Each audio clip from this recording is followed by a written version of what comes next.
خاورې په سر روجې له راوله زما خدایه، خاورې په سر روجې له راوله زما خدایه، دا در په در روجې له راوله زما خدایه، او دا مجبوري به تر قیامته پورې نه ختمیږي، دا مجبوري به تر قیامته پورې نه ختمیږي، دا مسافر روجې له راوله زما خدایه. نن یوې پیغلې ویل چې یار مې مرور تلی دی، نن یوې پیغلې ویل چې یار مې مرور تلی دی، دا مرور روجې له راوله زما خدایه.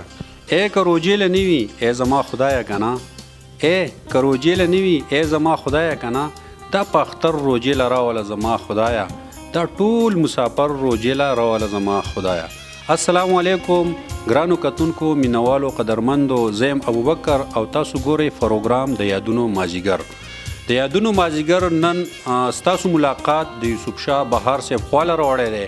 یوسف شاه بهار صاحب چې د هغو تعارف او پهچان د هغو شاعري ده او د هغو شوق او جذبه چې ده نو هغه د ماحول سره پیدا شوي ده، او د هغو ناستی چې دی نو هغه د سنجیده شاعرانو سره د سنجیده شاعرانو هغه درانه الفاظ هغه خپل کړي دي او کوشش کوي چې د شاعرۍ په دې میدان کې هغه خپل قدمونه مخې ته بوځي. نو د یادونو مازیګر یو مختصر شان پروګرام موږ را جوړ کړی دی، د هغو سره به ستاسو ملاقات کوو. یوسف شاه بهار صاحب د یادونو په دې مازیګر کې موږ تاسو ته هرکلی وایو. ډېره مننه ابوبکر. د ټول ناول خو ستاسو د ټول ټیم د یادونو مازیګر ډېره زیاته شکریا ادا کوم چې موږ د سویل مقرره کړه، ډېره زیاته مننه. یوسف شاه بهار صاحب معلومه ده چې د شاعرانو ژوند چې د ماحول سره د غزلو سره د قطو سره چې چېرته ماحول وي هلته د شاعرانو ژوند وي، خو د شاعرۍ د میدان ته تاسو د کله نه قدم ایښودی دی او د شوق د کله نه پیدا شوی دی؟ زه شاعري خو ما د ډېرو لیکوال نه شروع کړې، تقریبا چې زما یاد هم نه ده 2004-2005 کې تقریبا ما غزلې لیکلي دي، خو هغه وخت داسې و چې ما لیکل نه دي کړي وو. تقریبا بیا ریګولر لیکل چې کوم دی ما 2011-12 نه بیا شروع کړي دي.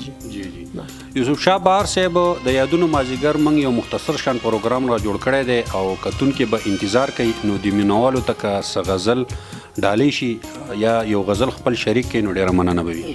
ډېره مننه. د غزل نه مننه به ته یو دوه شعر ووایم چې یو وخت چې د یار نه مې خبرې زده کولې، یو وخت چې د یار نه مې خبرې زده کولې، د چا نه مې رباب چا نه سندرې زده کولې، موږ دواړو د یو پیر نه لاسنیوه داسې کوله، موږ دواړو د یو پیر نه لاسنیوه داسې کوله چې ما به دم درود هغې منترې زده کولې. ډېره مننه. او غزل به ورته ووایم، د غزل مطلب ده چې دا چې سر مې د ساقي په غېږ کې پروت دی، دا چې سر مې د ساقي په غېږ کې پروت دی، ټول وجود مې د سپرلي په غېږ کې پروت دی. مننه. او شینکې خال دې د تندي په غېږ کې پروت دی، زما زړه د نغري په غېږ کې پروت دی. مننه. او مصور چرته پیدا کړي دې منظر له، مصور چرته پیدا کړي دې منظر له، لیونی د لیوني په غېږ کې پروت دی. ډېر ښه، زبردست. شکر جي. او هغه زوی چې به د پلار غېږ کې ودو، هغه زوی چې به د پلار غېږ کې ودو، هغه پلار نن د بچي په غېږ کې پروت دی. ډېر ښه، زبردست. شکر. او فیصله یې داسې وکړه چې حیران شوم، فیصله یې داسې وکړه چې حیران شوم، لا قرآن هم د قاضي په غېږ کې پروت دی. زبردست. او آخري شعر دی چې پته نه لګي چې کم ظالم وجلی، پته نه لګي چې کم ظالم وجلی، بهار مړ دی و سړي په غېږ کې پروت دی. ډېر ښه، زبردست. دا یو بیا وایي. مننه جي. پته نه لګي چې کم ظالم وجلی، بهار مړ دی و سړي په غېږ کې پروت دی.